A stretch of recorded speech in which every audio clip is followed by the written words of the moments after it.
a man lived a dull, exhausting life in Japan, commuting daily on crowded trains until he suddenly dies and is reincarnated in another world. He awakens as a small child and realizes he has been reborn as Von Nefertito, the youngest son of Marquis Jalpa Fertio. Although his body is that of a toddler, his memories, mindset, and knowledge from his past life remain intact. As he observes his surroundings, he calmly confirms that this is indeed reincarnation and begins gathering information about his new world through conversations with his maid Till and others around him. Vaughn learns that this world values magic above all else, especially the four elemental magics, fire, water, wind, and earth, which are essential for combat and protecting territory. Nobles are expected to possess one of these elements, and those who do not are considered disgraces. His father and all his older brothers possess elemental magic, and expectations are high for Vaughn as well. From a very young age, he shows abnormal intelligence, quickly learning language, reading, writing, arithmetic, history,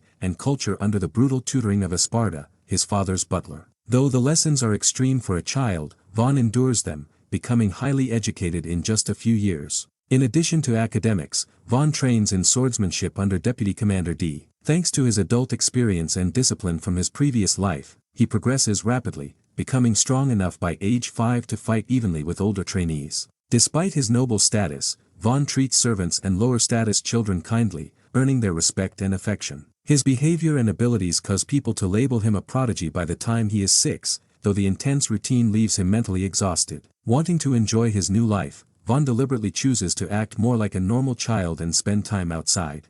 During a visit to the city market, Vaughn witnesses a boy named Khamsin being sold into slavery by his abusive father. Learning that slavery is legal due to poverty, Vaughn buys Khamsin for a higher price than necessary. Though the transaction brands Khamsin as his slave, Vaughn immediately frees him emotionally and offers him a place to stay, keeping the legal status only to protect him from being rejected by noble society. Khamsin becomes deeply loyal to Vaughn, viewing the slave mark as a bond rather than a curse. When Vaughn turns 8, his long-awaited magical aptitude appraisal takes place. Contrary to everyone's expectations, he has no aptitude for elemental magic and instead possesses production magic, a type considered useless because it creates items rather than directly fighting. His father is devastated and enraged, believing Vaughn to be a failure and a stain on the Fertio name. In his anger, Jalpa nearly abandons him completely. Vaughn realizes his life is in real danger at that moment. To save him, Vaughn's older brother Mercia proposes appointing Vaughn as lord of a remote, undeveloped frontier village with little strategic value. Jalpa accepts, seeing it as a way to remove Vaughn quietly without killing him outright.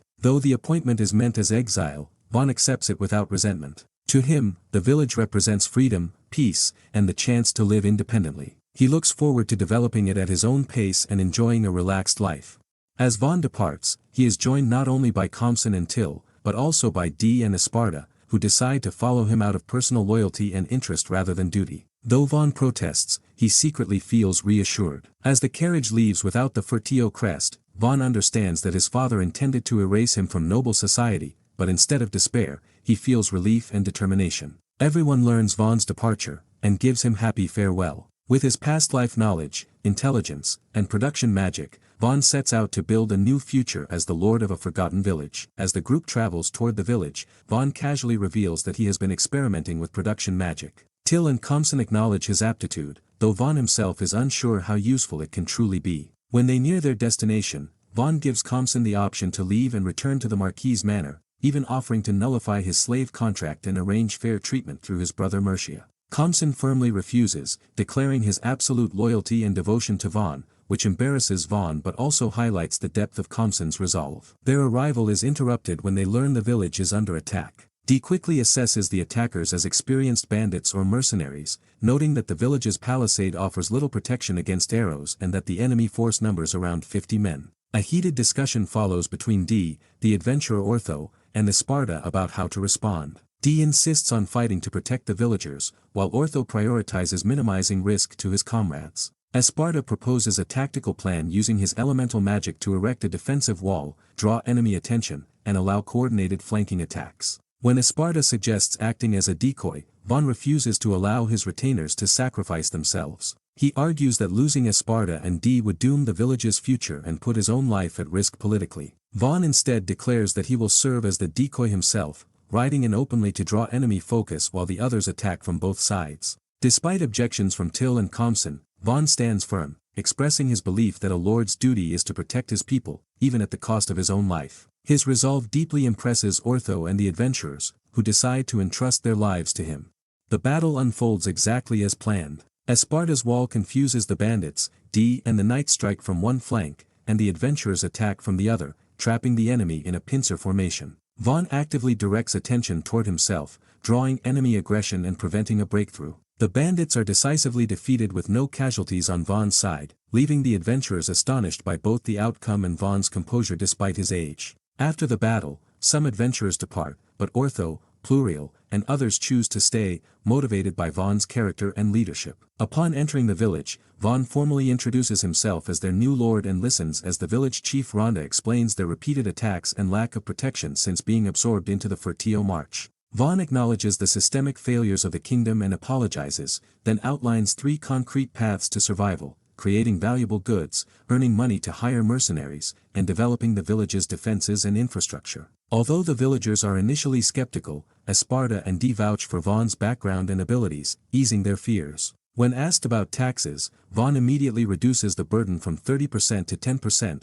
prioritizing survival and stability over revenue. This decision earns the villagers' gratitude and trust. Vaughn then initiates plans to reinforce the village with walls, moats, pitfalls, and traps, coordinating efforts between knights and villagers. Later, Vaughn begins testing his production magic in earnest. He explains how he senses and manipulates the fibers of wood at a microscopic level, weaving them into ultradense blocks that are lighter than expected yet harder than stone. The results shock everyone, especially when Ortho fails to scratch one with a sword strike. Vaughn shows no signs of mana exhaustion, suggesting his magic efficiency is abnormal. He also experiments with metal, creating multiple weapons and gifts a katana to Khamsin and a huge axe to Till. Recognizing the group's exhaustion from constant travel and lack of shelter, Vaughn decides to construct a house using production magic. With the village chief's approval, he selects a central location and methodically creates reinforced pillars, walls, floors, and a roof in a matter of moments. The completed structure astonishes everyone present, clearly surpassing expectations for something made by a child. Vaughn reflects that production magic, once thought useless,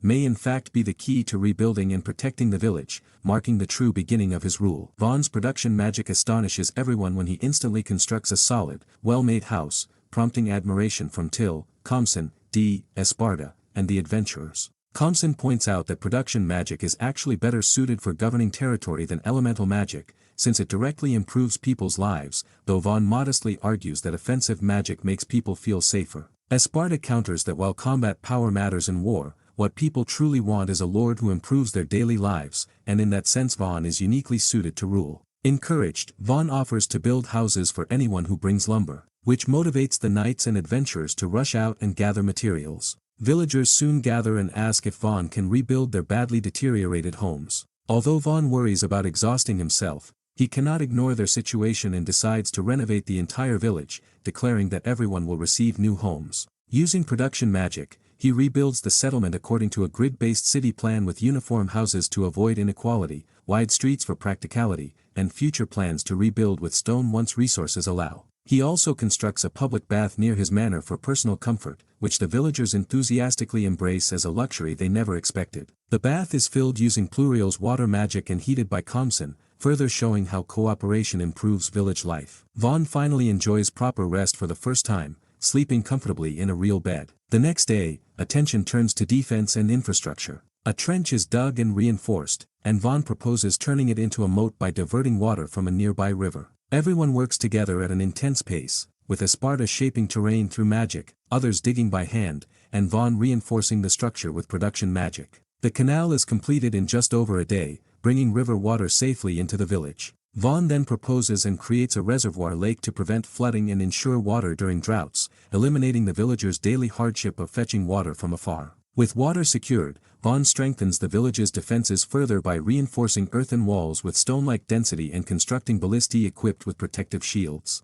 The settlement now resembles a small fortress, capable of repelling bandits with ease. Dee openly criticizes House Furtio for failing to recognize Vaughn's potential, but Esparta cautions that Vaughn's power is best suited for protection and development rather than conquest. Vaughn himself diffuses the argument, emphasizing acceptance of circumstances and using one's given strengths wisely. Attention then shifts to the village's economy. While food and housing are temporarily secure, Esparta warns that the village lacks steady income, trade connections, seasonings, and luxury goods. Vaughn resolves to create a sellable industry. During weapon testing, Vaughn demonstrates the terrifying quality of his production magic by slicing through Kusala's shield with a wooden weapon, then instantly repairing it. Adventurers arrive with ores found nearby, including iron, copper, silver, gold, and even mithril discovered unusually in the forest. Vaughn uses the iron ore to create exceptionally high-quality swords, impressing seasoned adventurers and revealing commercial potential for weapon production.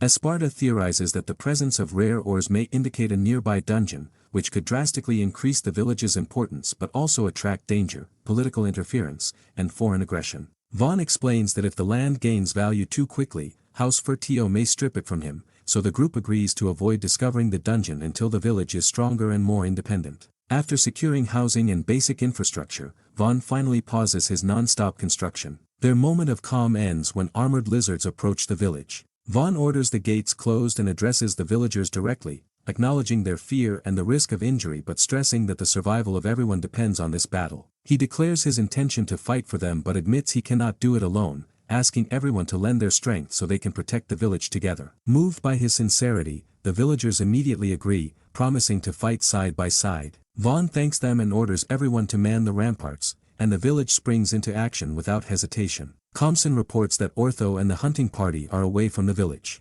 Realizing this, Vaughn decides to remain below and coordinate the defense. He asks Dee to go up to the ramparts and report the situation from above while he issues orders from below. From the ramparts, Dee reports that, around 40 armored lizards are approaching, each standing roughly 8 meters tall. Even veteran knights would struggle to defeat a single one, making the situation extremely dangerous. Hearing this, Vaughn orders Dee to load iron bolts into the ballistae. Trusting Vaughn completely, Dee commands the villagers to load the iron bolts and fire. When the ballistae release their bolts, the iron projectiles pierce straight through the armored lizards, killing them instantly. 10 lizards fall in the first volley. Dee realizes that this is the true power of the ballistae Vaughn created. However, there is only one iron bolt left for each weapon, and many enemies still remain. The second volley is fired, bringing down even more lizards, but the iron bolts are now completely exhausted. However, Vaughn orders Dee to use wooden bolts instead. Trusting his lord's judgment, Dee orders the wooden bolts to be loaded and fired. The wooden bolts lodge into the lizards' heads and joints, restricting their movement.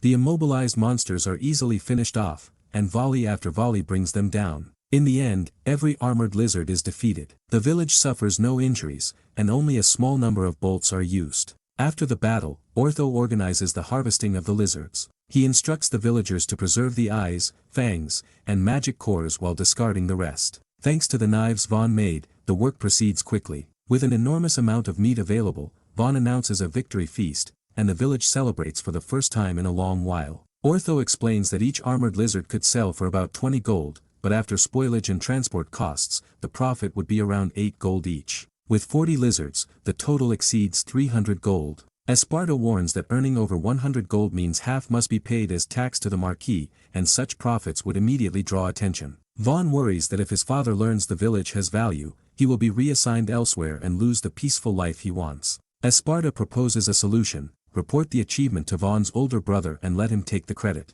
Vaughn agrees, realizing it benefits both sides. Soon after, merchants Bell and Rango arrive, shocked that such a remote village defeated so many armored lizards. Vaughn introduces himself as the village lord and asks them to purchase the materials. They agree and arrange transport, accepting some of the meat for free. Vaughn then shows them the weapons made in the village, which deeply impress them. Rather than allowing the merchants to monopolize the weapons, Vaughn advises them to open a shop directly in the village. This way, profits will increase naturally without drawing unnecessary suspicion. When they agree, Vaughn immediately constructs the shop using his abilities, stunning the merchants. Later, Esparta pushes Vaughn to think about the village's future. He insists that the settlement should be developed into a fortress town capable of housing 10,000 people. Though hesitant, Vaughn accepts the idea and proposes a star-shaped fortress design. He explains that attackers would be forced into exposed positions and could be attacked from multiple directions. Esparta agrees that the design is highly effective. An urgent report interrupts Vaughn when Arb announces that an emissary from neighboring Fortunato County has arrived.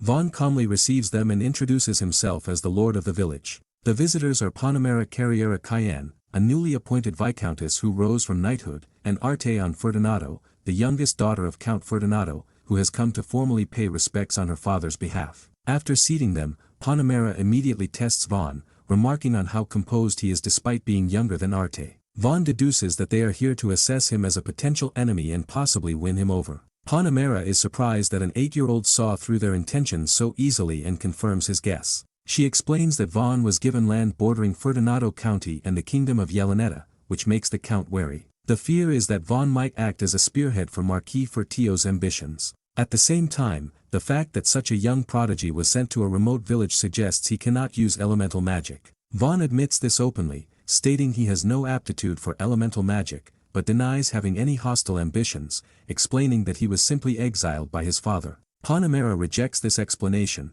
pointing out that Vaughn has transformed a tiny village of about 100 people into a fortress-like settlement in a very short time. She assumes that thousands of troops must have been sent with him to establish a new military outpost. Vaughn explains that he was sent away with nothing but Khamsin and a carriage of luggage, without even a proper farewell from his family. When Panamera questions the presence of his knight, butler, and maid, each explains their reasons. D followed Vaughn out of admiration and belief in his future, even ignoring orders from the chivalric order. Esparta chose to retire and follow Vaughn, seeing it as a meaningful final chapter of his life. Till serves Vaughn because he treats people of low status with respect and genuinely cares for others. Vaughn concludes that this is the simple truth behind his situation. Still unconvinced, Panamera asks how the village itself changed so drastically. Vaughn offers to show her directly. On the spot, he creates a permanent structure, shocking both Panamera and Arte. Vaughn explains that his aptitude is production magic, widely considered the most unfortunate type of magic. He reveals that the moment his father learned of this ability, he was driven out, which is why his father remains unaware of his true power.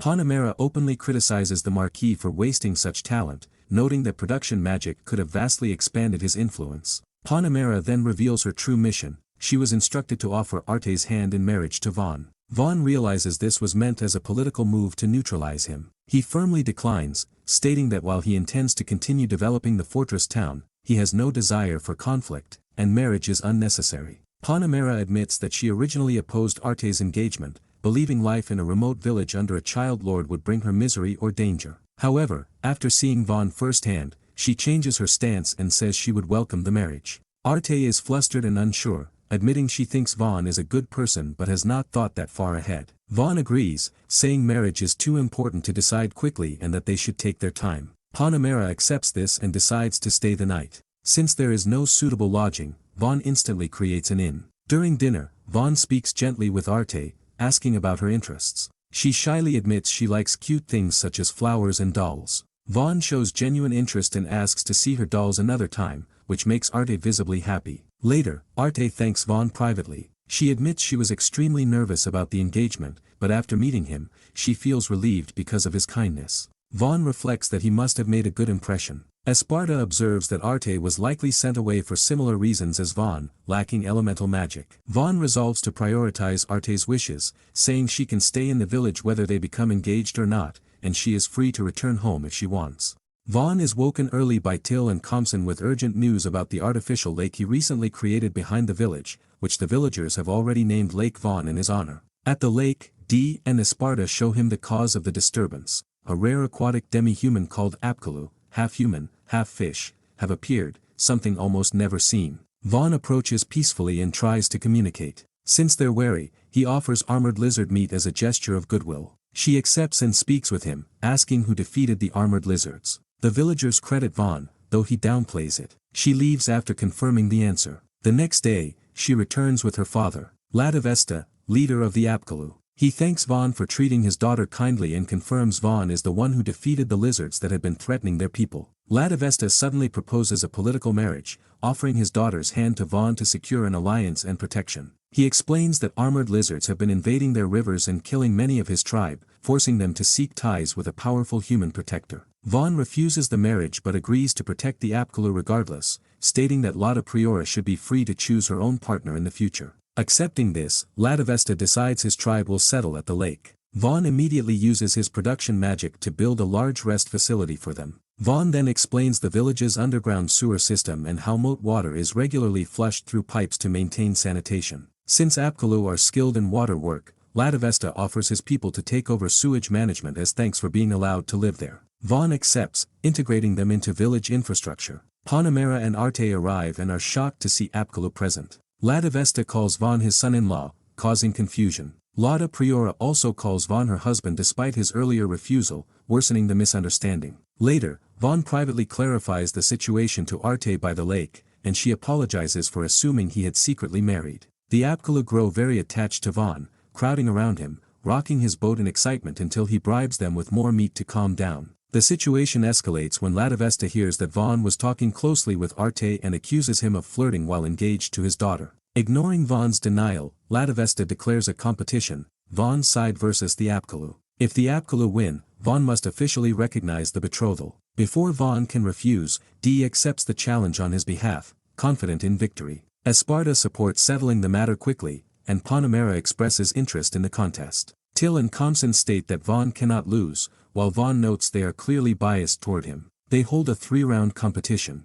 In the first round, volleyball, chosen by Vaughn, Vaughn introduces volleyball. Teams are formed with villagers versus Apkallu. After a close match with rallies and saves, the Apkallu team wins the first round. In the second round, swimming relay, chosen by Lada Vesta, a 2-person relay race in the water. The Apkallu start with an advantage, but Khamsin keeps pace, and Dee uses a powerful butterfly stroke to overtake the final swimmer. Vaughn's side wins and ties the score. In the last round, shaved ice speed eating, chosen by Vaughn, Vaughn creates shaved ice using magic. Teams of 2 compete. Vaughn pairs with Arte. Both teams struggle with brain freeze and stomach pain, but Vaughn and Arte finish first and win the final round.